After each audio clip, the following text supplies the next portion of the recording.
नमस्कार। राज्य शिक्षा शोध एवं प्रशिक्षण परिषद पटना बिहार में आपका स्वागत है।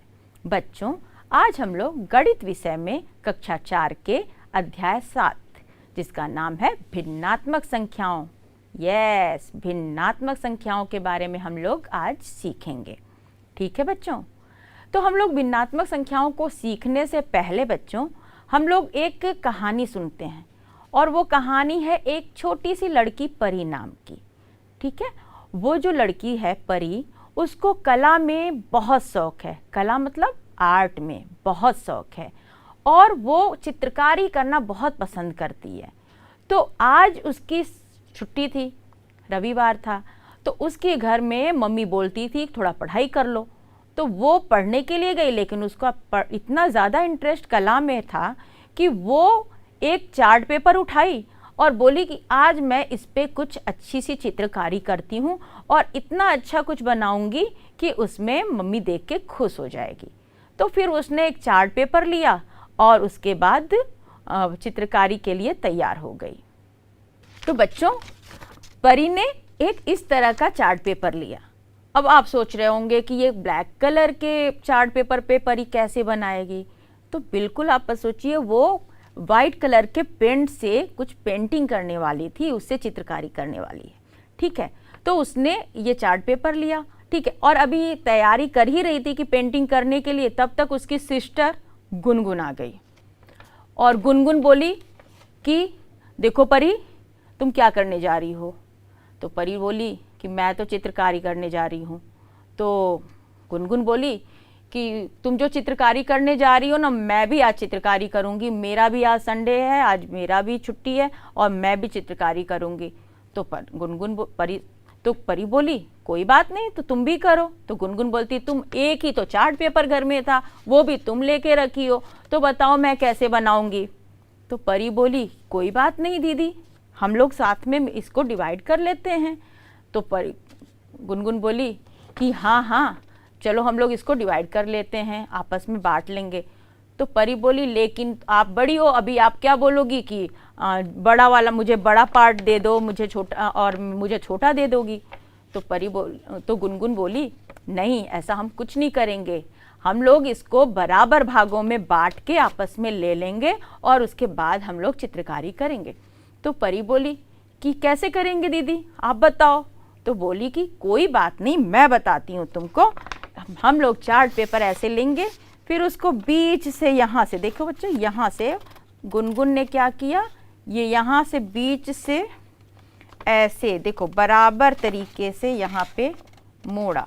ठीक है, ये ऐसे करके बराबर में मोड़ा यहाँ पे। ठीक है, तो फिर उसके बाद उसने बोला कि देखो अब हम लोगों का बराबर रहेगा। अभी हम इसको खोलेंगे, देखो ये ऐसे एकदम बराबर रहेगा, ये ऐसे और ऐसे, और हम लोग इसमें पेंटिंग कर सकते हैं। ठीक है, तो परी बोली ठीक है दीदी, बिल्कुल सही। और फिर उसके बाद उन्होंने बीच में से फाड़ लिया और उसके बाद पेंटिंग करना शुरू कर दिया। लेकिन इससे पहले कि वो लोग पेंट ला रहे हैं, अभी सब तैयारी शुरू कर रहे हैं, गुनगुन की 2 दोस्त थीं, वो भी आ गई। बोली कि गुनगुन आज चलो हम लोग खेला जाए। तो गुनगुन बोलती कि आज तो मैं तो चित्रकारी करने जा रही हूँ, अब बताओ मैं खेलने नहीं जाऊँगी। तो उसकी दोस्तें बोली, दोनों दोस्तें बोली कि चलो गुनगुन, मुझे भी आज चित्रकारी तुम सिखा दो, मैं भी तुम लोग के साथ बैठ के चित्रकारी करूँगी। तो फिर परी बोली ओहो, एक ही चार्ट पेपर था, उसमें भी गुनगुन दीदी ने ले लिया, अब कहाँ से आप लोगों के लिए चार्ट पेपर आएगा। तो गुनगुन बड़ी थी, गुनगुन ने धीरे से परी को बुलाया और बोला कि देखो ऐसे नहीं बोलते हैं, हम लोग को शेयरिंग करनी चाहिए, है ना, और दोस्तों से ऐसे नहीं बात करते हैं। ठीक है परी, हम लोग चलो एक ट्रिक करते हैं, हम लोग उनके साथ भी शेयर करते हैं, बाद में हम लोग चार्ट पेपर बड़ा खरीद के बाद में बना देंगे नेक्स्ट संडे जब छुट्टी आएगी।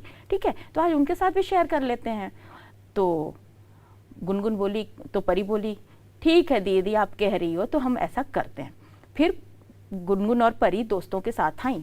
तो अब 4 लोग थे, तो गुनगुन समझदार भी बच्ची थी, उसने बोला कि अब ये पूरे चार्ट पेपर को 4 बराबर हिस्से में दिया जाएगा, ताकि किसी को ये न लगे कि हमको बड़ा चार्ट पेपर मिल रहा है, इसको छोटा चार्ट पेपर।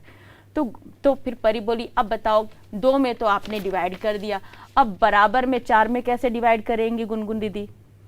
तो गुनगुन बोली कोई बात नहीं, हम लोग जैसे यहाँ पे एक पूरे को ऐसा 20 से डिवाइड किया ऐसे, तो ये आधा हो गया, मतलब इसको 2 बराबर भागों में।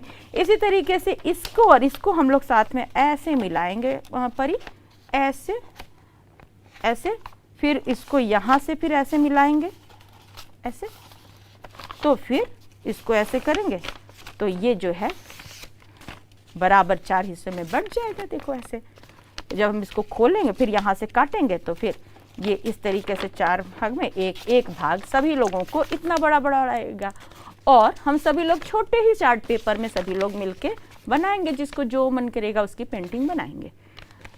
तो फिर परी बोली कि ठीक है दीदी, हम लोग इसी को करते हैं, और उनकी दोनों फ्रेंड्स भी खुश हो गई और उन लोगों ने चित्रकारी शुरू कर दिया और बहुत अच्छे से चित्र उन लोगों को जो भी इंटरेस्ट का था उन्होंने बनाया। तो बच्चों अब आप बताइए कि जैसे गुनगुन ने एक ट्रिक किया, तब सबको बराबर हिस्सों में कोई भी एक चार्ट पेपर था, तो ये चार्ट पेपर जो आयताकार था, ठीक है, तो इसको उसने 4 भागों में डिवाइड करके बराबर हिस्सों में दे दिया दोस्तों को और चित्रकारी किया। इसी तरीके से कई बार आप लोगों के जीवन में भी तरह तरह की समस्याएं आती हैं या ऐसे मोमेंट आते होंगे जब आप लोगों को कोई भी बड़ी चीज़ को छोटे बराबर हिस्सों में बांटना पड़ता होता है ना। सबसे बड़ा क्या होता है, जब मम्मी रोटी बनाती है तो फिर उसके बाद में अगर जब तक अभी गरम गरम रोटी बनाती है और 3 लोग बैठ गए मान लो, या 4 लोग बैठ गए खाने के लिए, तो बोलते ये जो गरम रोटी पहले बन गई है उसमें कौन पहले खाएगा। तो फिर लड़ाई खत्म करने के लिए पापा कहते हैं कि चलो पहले एक रोटी को 4 टुकड़ों में कर दिया जाए। ऐसा बोलते हैं ना, अगर 4 लोग बैठे रहते हैं तो कहते हैं ना। तो कैसे करते हैं मैं बताती हूँ। तो बच्चों मान लो ये एक रोटी जैसा ही है, रोटी तो हो नहीं सकता, मान लो यहाँ पे दिखा रहा है कि जैसे गोल गोल रोटी, ऐसी मम्मी रोटी बनाती है ना, मतलब गोल की बात मैं कर रही हूँ, ये ब्लैक कलर की रोटी नहीं बनाती लेकिन इस तरह की रोटी बनाती। तो मान लीजिए 4 लोगों के बीच में एक गरम रोटी को बराबर बराबर बांटना रहेगा, तो कोई क्या करेगा बताइए? पापा कैसे सबको बराबर बराबर 4 लोगों में बांटेंगे? सबसे पहले वो ऐसे करेंगे, ठीक है, देखिए ऐसे बीच में करें, मोड़े, ठीक है, फिर उसके बाद यहाँ फिर बीच से मोड़ेंगे, ठीक है बच्चों, ये ऐसे, और फिर यहाँ से ऐसे फाड़ देंगे, यहाँ से फिर इधर से फाड़ेंगे और इतना बड़ा बड़ा इस टाइप की साइज का सबको बराबर बराबर रोटी दे देंगे। तब तक मम्मी दूसरी रोटी बना के आएगी, फिर इसी तरीके से कर करके सभी लोग खाते रहेंगे, आप लोग भी आराम से, सभी लोग को साथ में ही रोटी गरम गरम मिलती रहेगी। ऐसा हो सकता है ना? ऐसा होता ही, आप लोग करते ही होंगे, ठीक है बच्चों। तो ये देखिए इस तरह से जब भी बात आती है तो बच्चों इस तरह से जब किसी पूरे हिस्से को, कोई भी चीज़ के जब हम लोग बराबर बराबर हिस्सों में बांटते हैं तो हर एक हिस्सा कोई संख्या को दर्शाता है, ठीक है बच्चों। अच्छा आप नहीं समझे, चलिए हम आपको उदाहरण के रूप में समझाते हैं। जैसे बच्चों आप देखिए यहाँ पे क्या लिखा हुआ है, एक सर्कल बना हुआ है, बिल्कुल आप ऊपर देखिएगा जो गोल गोल सर्कल बना है उसकी बात देखिएगा, उसमें आप देखिएगा जो एक कलर्ड पोर्शन है, जो रंगा हुआ पार्ट है, और इधर एक वाइट वाला पार्ट है बेटा बच्चों, जो सफ़ेद पार्ट है, ठीक है। तो ये जो कलर्ड पोर्शन है रंगीन और जो वाइट वाला है, ठीक, ये बराबर बराबर हिस्सों में बटा हुआ है। कैसे? अभी जैसे मैंने दिखाया ना आप लोग को, रोटी को बीच में ऐसा डिवाइड करके, ठीक है। तो ये जो उसमें अगर हम आपको बोलते हैं कि ये जो रंगीन हिस्सा के बारे में अलग से हम बात करेंगे, तो वो रंगीन हिस्सा जो है वो किस तरीके से प्रदर्शित किया जाएगा? ठीक, हाँ बिल्कुल, हम लोग सामान्य तरीके से बोलते हैं कि वो आधा हिस्सा बोला जाता है, लेकिन उस आधे को किस तरीके से लिखा जाएगा बच्चों, ये हम लोग देखते हैं। देखिए बच्चों, जैसे आपने देखा ना, ये मान लीजिए एक सर्कल बना हुआ है, उसमें यहाँ बीच से ऐसे डिवाइड है, ये है कलर्ड, मान लीजिए ये इस तरीके से है, और वहाँ पे आपने देखा लिखा हुआ है 1/2 यानी कि आधा। अब जैसे मैंने क्या बोला 1/2, कैसे लिखा, क्या हुआ वो आप देखिएगा। चलिए इसको, ये हो गया लिखा है आधा, ठीक है बच्चों, आधा। आधा मतलब ये होता है बच्चों कि अगर कोई चीज पूरा है बच्चों, ये देखिए ये एक पूरा है, आप शेप और साइज का मत ध्यान दीजिए, मान लीजिए कोई भी एक, मान अभी तो ये सर्कल है, लेकिन ये अगर पूरा हिस्सा है तो ये बीच से एकदम बीचों बीच से डिवाइड किया जा सकता है, तो ये हो जाता है कि आधा। बोलने में लिए आधा, लिखने के लिए हमने लिखा 1/2। इसका क्या मतलब हुआ, कैसे हुआ? देखिए बच्चों, इसका जो आप पहले समझ के रखिए, ये जो ऊपर वाला जब इस तरीके से कुछ भी लिखा गया रहता है ना बच्चों, तो ये जो ऊपर वाला हिस्सा होता है जिसको ऊपर लिखते हैं उसको लिखते हैं अंश। ठीक है बच्चों, क्या लिखते हैं? अंश। और ये जो नीचे है ये, इसको ये देखिए, ये जो है इसको क्या कहते हैं? हर। क्या कहते हैं बच्चों?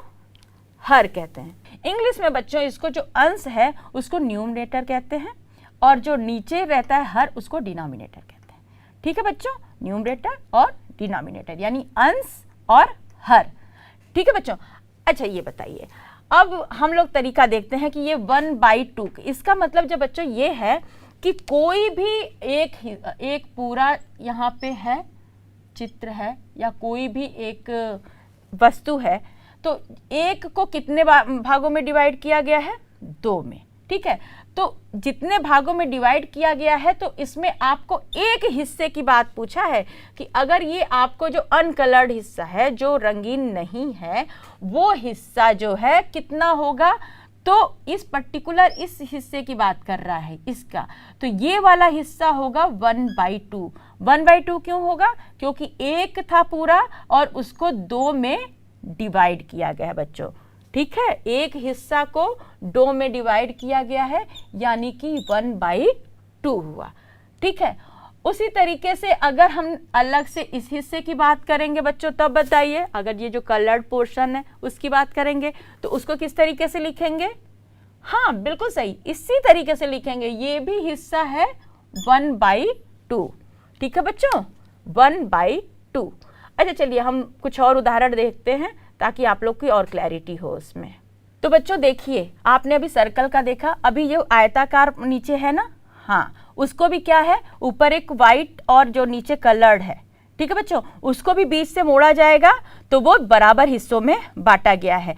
तो उसका एक जो वाइट पोर्शन है जो सफेद रंग से है, वो उस हिस्से को क्या कहेंगे बेटा बच्चों?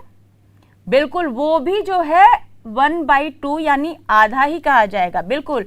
और जो ये आयताकार वाला पोर्शन है जो नीचे है उदाहरण में, वो जो नीचे वाला है जो रंगीन हिस्सा है, उसको क्या, अगर उस हिस्से को बोलेंगे तो वो उसको किस तरीके से बोलेंगे?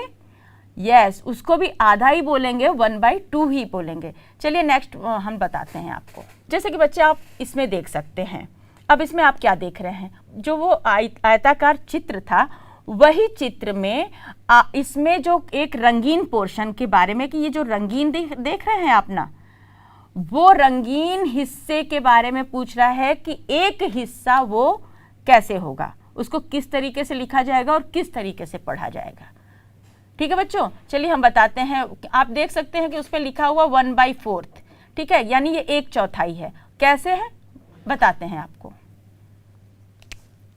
जैसे कि आप देखिए, इस तरीके से था चित्र, ऐसे था, ठीक है, और उसमें ये ऐसे है, ठीक है, ये बराबर हिस्से में इस तरीके से बांटा है, और इस कलर्ड पोर्शन की बात किया है जो रंगीन हिस्सा है। ठीक है बच्चों, अब ये पूछ रहा है कि ये इस पर्टिकुलर हिस्से की बात कर रहा है, इस पोर्शन की बात कर रहा है। ठीक है, कि ये पोर्शन जो है आपका, ये अलग से अगर काट के निकाल दिया जाए तो वो इस पूरे का कितना हिस्सा होगा। ठीक है बच्चों, तो उसको हम लोग कैसे लिखेंगे और कैसे पढ़ेंगे, ये हमको जानना है। तो बच्चों, जैसे अभी हमने आधा के बारे में देखा कि एक को 2 में डिवाइड किया गया था, 2 बराबर हिस्से में बांटा गया था, तो हमने लिख दिया था 1/2।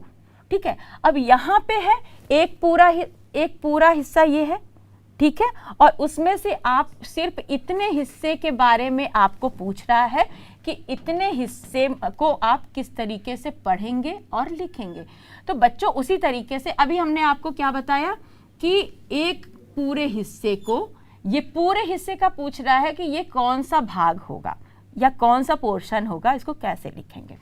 तो ये पूरा हिस्सा 1 है बच्चों, और ये चौथा हिस्सा है इसका, यस, कितने भागों में डिवाइड किया गया है इसको बराबर, 1 2 3 4, 4 भागों में डिवाइड किया गया है। तो यानी कि ये एक अलग से जो ये हिस्सा होगा वो हो जाएगा एक पूरे का चौथा हिस्सा, ठीक है। और इसको कहते हैं 1/4। क्या कहते हैं बच्चों इसको? 1/4, ठीक है बच्चों। जैसे उसको आधा बोलते हैं ना बच्चों, इसको बोलते हैं 1/4। अब इसमें आप बताइए कि अंश क्या है और हर क्या है, बताइएगा। बिल्कुल बच्चों सही कह रहे हैं आप। ये जो ऊपर है रहता है ना बच्चों, ये ऊपर वाला जो लिख रहता है, याद रखिएगा, इसको अंश कहते हैं। और नीचे जो लिखा रहता है डिनोमिनेटर में, उसको कहते हैं हर। तो इसका न्यूमरेटर होगा 1 और हर होगा जो कि डिनोमिनेटर कहते हैं 4, ठीक है बच्चों। तो इसको इस तरीके से बोलते हैं कि ये एक रेशियो है, ठीक है। ये भिन्नात्मक संख्या बोलते हैं बच्चों। जब कोई भी संख्या को अंश और हर के रूप में लिखा जाता है, व्यक्त किया जाता है बच्चों, तो उस संख्या को कहते हैं भिन्नात्मक संख्या, यानी भिन्न के रूप में उसको लिखा गया है बच्चों, यानी रेशियो की तरीके से लिखा गया है बच्चों।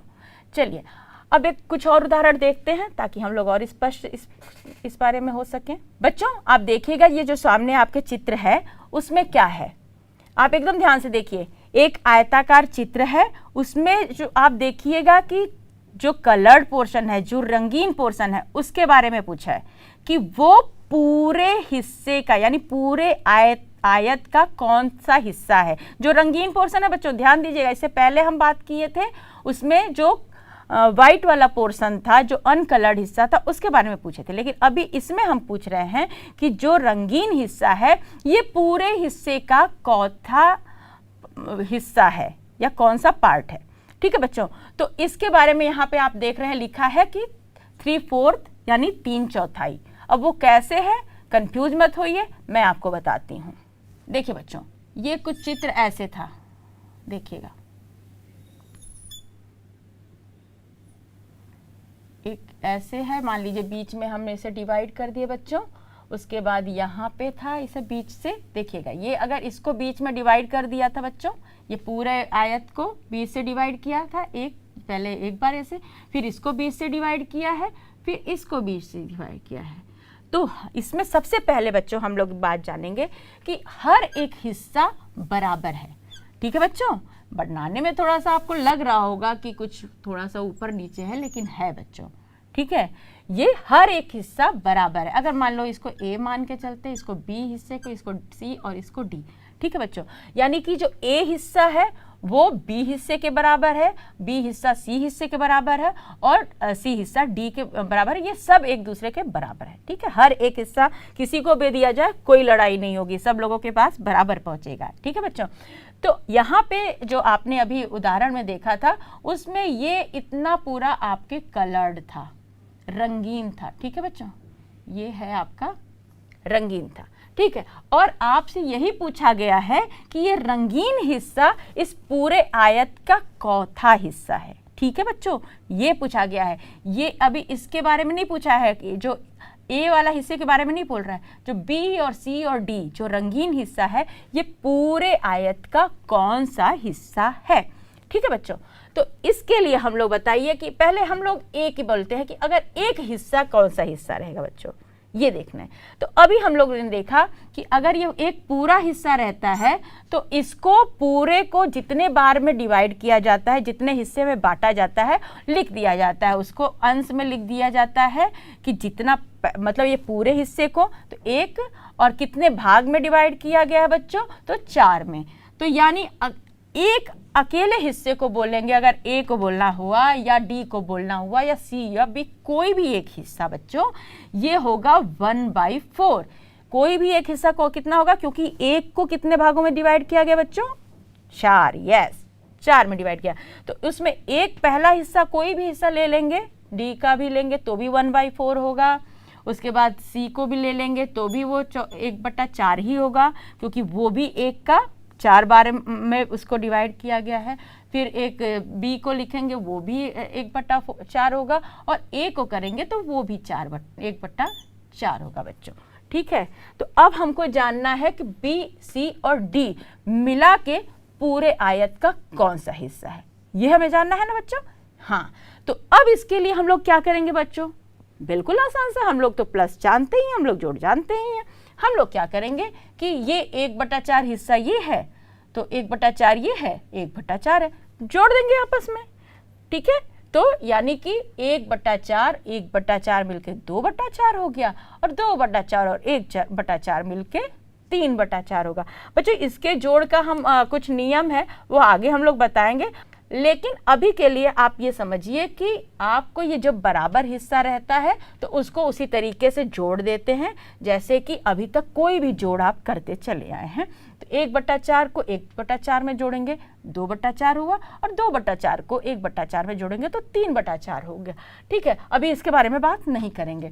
तो ये हो गया 3, तो कितना हो गया बच्चों, यानी कि ये पूरा का कितना हिस्सा है ये बताइए। आप ऐसे सोचिए, जोड़ छोड़ दीजिए, दूसरे तरीके से अगर सोचते हैं कि ये पूरा जो है, पूरे में जो ये रंगीन वाला पार्ट है, ये पूरे का कौन सा हिस्सा हो गया, यस, तीसरा हिस्सा हो गया। एक पहला हिस्सा ये गया, दूसरा हिस्सा और तीसरा हिस्सा, ये 3 हिस्सा ये अपने आप में ऑक्युपाई किए हुए हैं, एक हिस्सा छूट गया है, ठीक है। तो इसको बच्चों लिखेंगे 3/4।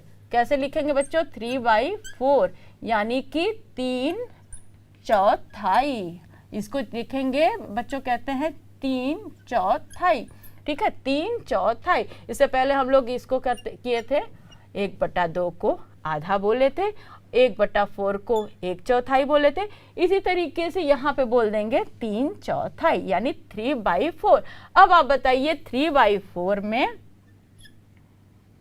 अंश कौन सा है बच्चों, यस, ऊपर वाला जो है ये है अंश, बिल्कुल सही कह रहे हैं आप। और ये 4 जो है क्या है, यस, हर है, इसको हर कहते हैं, ठीक है। तो ये जो है 3/3 अंश हो गया और 4 हर हो गया, ठीक है बच्चों। अब कोई कंफ्यूजन नहीं रहेगी। अब चलिए आगे और हम लोग कुछ उदाहरण देखते हैं, ठीक है बच्चों। अब इसमें आप देखिए वही अभी जो हमने आपको बताया 1/4 और 3/4 है ना, वही। चलिए अब आगे देखते हैं। अब आप बताइए ये जो सामने है, अब ये आप अपने से बताइएगा, इसका जो पहले आप बताइएगा जो व्हाइट वाला पोर्शन है, जो सफ़ेद हिस्सा है, ये पूरे सर्कल का या पूरे गोल का, वृत्त का कौन सा हिस्सा है। हम व्हाइट वाले हिस्से की बात कर रहे हैं बच्चों, बिल्कुल सही कह रहे हैं आप, मैं व्हाइट वाले को बात कर रही हूं, और आप बिल्कुल सही कह रहे हैं, ये 1/3 है। कैसे है बच्चों, एक अच्छा ये 1/3 आप सही बता रहे हैं। और ये जो ब्लू पोर्शन है, कलर्ड जो रंगीन पोर्शन है, वो पूरे वृत्त का कौन सा पोर्शन है बच्चों, बिल्कुल सही। कुछ लोग, अच्छा कुछ लोगों को कंफ्यूजन हो रही है, कोई बात नहीं, हम बता देते हैं। वैसे आप लोग जो 2/3 बता रहे हैं या 2/3 हिस्सा बता रहे हैं, वो बिल्कुल सही कह रहे हैं। आइए देखते हैं कैसे कर रहे हैं। हाँ तो बच्चों अभी हम लोगों ने जो देखा, चित्र देखा, वो क्या था, ऐसे था, एक सर्कल है, एक सर्कल है, ठीक है बच्चों, और उसको कितने भागों में डिवाइड किया गया है, हाँ 3 भागों में, बराबर भागों में डिवाइड किया गया है। और उसके 2 भाग को बच्चों, 2 भाग को रंग दिया गया है, कलर्ड कर दिया गया है, ठीक। अब आपको बताना है पहले कि जो रंगीन नहीं है, जो वाइट पोर्शन है ये वाला, ये पूरे वृत्त का कौन सा भाग है। कुछ लोगों ने बताया कि ये 1/3 यानी 1/3 है, और उन लोगों ने बिल्कुल सही बताया। और जिन लोगों को कन्फ्यूजन है वो इस तरीके से देखेंगे बच्चों, जैसे अभी हम आपने को बताया कि हर एक हिस्सा आपका, पहले बोले कि ये कितना टोटल हिस्सा कितना है, यानी मतलब पूरे को बोलते हैं 1 है। एक पूरे वृत्त को कितने हिस्से में बांटा गया बच्चों, 3 हिस्से में बांटा गया है, बराबर हिस्से की बात हो रही है बच्चों यहाँ पे। तो हर एक हिस्सा, चाहे वो ये हिस्सा हो, चाहे वो ये हिस्सा हो, चाहे वो ये हिस्सा हो, 3 हिस्सों का यहाँ भी नाम दे देते हैं। ये एक ए हिस्सा है, मान लीजिए, एक बी हिस्सा है और एक सी हिस्सा है, ठीक है बच्चों। तो ए वाला हिस्सा भी बच्चों एक का 3 भागों में किया गया। तो हम बताए ना कि जो पूरा हिस्सा है उसको ऊपर लिखते हैं, और जो जितने भागों में विभाजित किया गया है उसको नीचे लिखते हैं, बराबर भागों की बात हो रही, ठीक है। तो हर एक हिस्सा बच्चों कितना है, 1/3 है। ठीक है, बिल्कुल सही। दूसरा हिस्सा कितना होगा इसका? बिल्कुल 1/3 होगा। और तीसरा हिस्सा भी इसका 1/3 होगा। तो हम जब सबसे पहले पूछेंगे कि जो अनकलर्ड है, जो रंगीन नहीं है, जो वाइट पोर्शन था, वो वो कौन सा हिस्सा है पूरे का? तो ये वाला हिस्सा अगर होगा तो अकेले का ये 1/3 होगा। ठीक है, और अगर ये बोला जाएगा जो कलर्ड या रंगीन वाला पोर्शन है वो कितना हिस्सा है पूरे का? हाँ बिल्कुल, तो उसको तब कहेंगे 2/3, यानी कि बच्चों ये पूरा 2 पोर्शन कंप्लीट कर रहे हैं। एक हिस्सा ये भी है, एक हिस्सा ये भी है, तो 2 हिस्सा ये अपने आप में कवर कर रहा है। तो दोनों मिला के हो जाएगा 2/3 और ये रहेगा अकेले में 1/3। ठीक है, और ये तीनों को जब आपस में मिला देंगे तो 3/3 हो जाएगा बच्चों। और 3/3 मतलब 1। इसके बारे में थोड़ा हम लोग आगे देखेंगे। अभी के लिए आप इतना ही समझिए कि ये 2 हिस्सा मिला के 2/3 होगा और ये अकेले का हिस्सा जो रहेगा वो 1/3 होगा। ठीक है बच्चों, तो अब एक चीज़ और बताइए, अब इसमें अंश कितना है? अगर ये 2/3 है बच्चों, यहाँ पे अगर 2/3 लिखा हुआ है तो इसमें अंश कितना है बच्चों? बिल्कुल सही, ये 2 है, अंश है, और 3 है वो बिल्कुल हर है। बिल्कुल सही बच्चों, जो ऊपर रहता है वो अंश कहलाता है और जो नीचे रहता है वो हर कहलाता है। ठीक है बच्चों, चलिए ठीक है। अब उम्मीद है कि आप लोग समझ गए होंगे कि किस तरीके से बराबर हिस्सों में डिवाइड किया जाता है, तो उसको अंश और हर के रूप में किस तरीके से लिखा जाता है। तो अब मैं आपको कुछ होमवर्क दे रही हूँ, आप उसको घर पे ज़रूर करिएगा। देखिए बच्चों, आप लोग इसको बना लीजिए, इस पिक्चर को बनाइए और उसमें आप बताइएगा कि ये जो कलर्ड पोर्शन है, जो रंगीन पोर्शन है, वो पूरे पोर्शन का या पूरे चित्र का कौन सा भाग है। और उसी तरीके से इसमें आप ये भी बताइएगा कि जो वाइट पोर्शन है वो पूरे चित्र का कौन सा भाग है। साथ में उसमें अंश कितना रहेगा और हर कितना रहेगा, इसको भी आप लिखिएगा। ठीक है बच्चों, एक और आपको प्रश्न दे रही हूँ, उसको भी आप जरूर करिएगा। अब देखिए ये चित्र सामने देखिए, अब ये आप इसको जरूर नोट करिए, अच्छे से ध्यान से नोट करिएगा। इसमें जो रंगीन हिस्सा है ये पूरे वृत्त को कुछ ज़्यादा ही भाग में हमने डिवाइड करके आपको दिया है, ताकि आप लोग और अच्छे से इसको समझें और करें। तो निश्चित रूप से आप इसको करिएगा, और ये आप लोग कर लेंगे तो मुझे पूरी उम्मीद है कि 100% गारंटी है कि उसके बाद आप तो कोई भी हिस्से वाला भिन्नात्मक संख्या को आराम से पहचान पाएंगे और उसको लिख पाएंगे।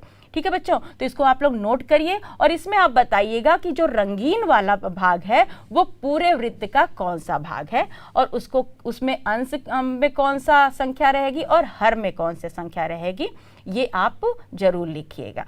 हाँ तो बच्चों, उम्मीद है कि आप लोग अच्छे तरीके से समझ लिए होंगे कि भिन्नात्मक संख्या क्या होता है, और आप किसी भी वस्तु को बराबर भागों में अब अच्छे से बांट सकेंगे और अच्छे से उसको लिख भी सकेंगे कि ये एक हिस्सा कितने पूरे हिस्से का कौन सा भाग है।